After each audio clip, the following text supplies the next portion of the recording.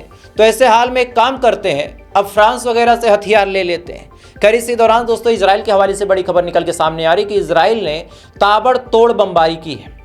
जी हाँ, ताबड़तोड़ बमबारी गाजा के ऊपर की है और गाजा के हॉस्पिटलों में जो लोग जिंदगी और मौत के बीच जूझ रहे थे उनको फौरन गाजा की बात आप हटा दें, पूरे फिलिस्तीन से निकाला गया और निकाल के उनको किसी दूसरे देश शिफ्ट किया जा रहा। अब जाहिर सी बात उनके पास पैसा वगैरह रहा होगा तो वो जा सकते हैं, लेकिन आम फिलिस्तीनी, आम गाजा का नागरिक ये काम नहीं कर सकता। अगर एक आम गाजा के नागरिक को जाना होगा तो वो कैसे जाएगा? तो यहाँ पे आप इजराइल का हरामीपना देख सकते हैं कि एक तरफ तो भाई साहब सीज फायर और तमाम नौटंकियाँ चल रही हैं, इधर ईरान और अमेरिका की जब जंग चल रही है तो पीठ पीछे ये लेबनान पे भी ताबड़तोड़ हमले कर रहा, गाजा पे भी ताबड़तोड़ हमले कर रहा। और हर बार ये बयान निकल के सामने आता है इजराइल द्वारा कि कुछ इमर्जिंग थ्रेट थे जो हमारे खिलाफ खड़े हो रहे थे। खैर सबको पता है कि क्या चल रहा क्या नहीं चल रहा, बहरहाल आवाज़ कौन उठाएगा। तो फिलहाल अभी के लिए दोस्तों बस इतना ही। वीडियो अच्छा लगा हो तो ज़्यादा से ज़्यादा शेयर कीजिएगा, लाइक कर लीजिएगा, चैनल को सब्सक्राइब जरूर कर लीजिएगा, क्योंकि अब हर 2 घंटे पे कुछ ऐसी अपडेट आती रहेंगी। इस वजह से अगर आप नए हैं तो सब्सक्राइब कर लीजिएगा। बाकी थोड़ी देर बाद आपसे फिर मुलाकात होगी ऐसी किसी खबर के साथ। तब तक आप अच्छे रहें, खुश रहें, अपना ख्याल रखें, अपने देश का ख्याल रखें। जय हिंद। ऊपर वाला आपकी बात करें।